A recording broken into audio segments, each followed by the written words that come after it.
Malegaon breaking news. Malegaon महापालिकाच्या Girna pumping स्टेशनच्या सबस्टेशनला लागली भयानक आग। गिरणा पंपिंग स्टेशनमधील असलेल्या सबस्टेशनचे सर्व वायर व ट्रान्सफॉर्मर जळून खाक। गिरणा धरणाच्या पंपिंग स्टेशनमधील ट्रान्सफॉर्मरला आग लागल्याने मालेगाव शहराचा पुन्हा पाणीपुरवठा विस्कळीत झाला आहे। महिन्यातून चौथ्यांदा मालेगाव शहराचा पाणीपुरवठा विस्कळीत झाल्याने नागरिकांमध्ये संताप।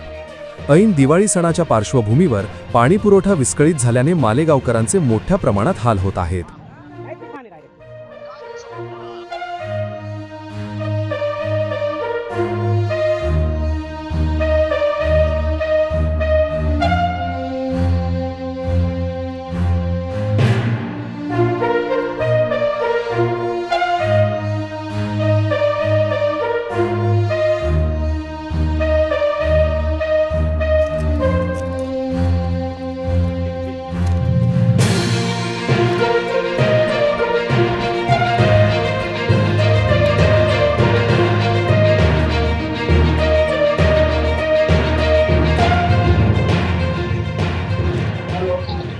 मागील महिन्यामध्ये 2 वेळा शहराची मुख्य जलवाहिनी फुटली, त्यामुळे पाणीपुरवठा विस्कळीत होता।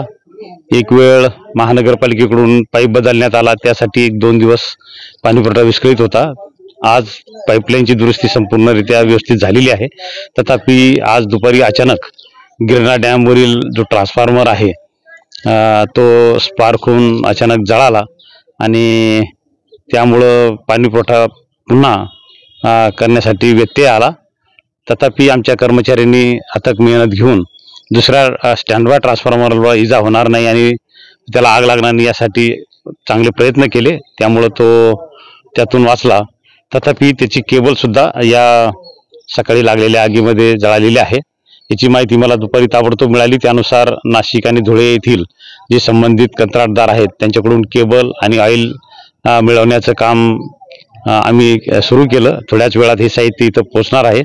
रात्रभरामध्ये आम्ही हे काम पूर्ण करण्याचा प्रयत्न करणार आहोत। तथापि येत्या 24 तासात ही दुरुस्ती होऊ शकेल।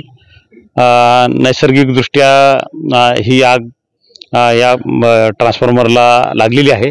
नियमित मेंटेनन्स आपण ट्रान्सफॉर्मरचं करत असतो, तथापि ही अचानक आग लागली, त्यामुळं ह्या पाणीपुरवठा विस्कळीत होण्यासाठी हे कारण आपण देऊ शकतो की ट्रान्सफॉर्मर जळाल्यामुळं आपण शहरात पाणीपुरवठा सध्या करू शकत नाही। तथापि येत्या 24 तासामध्ये दुरुस्ती होऊन नियमित पाणीपुरवठा शहराला होऊ शकेल।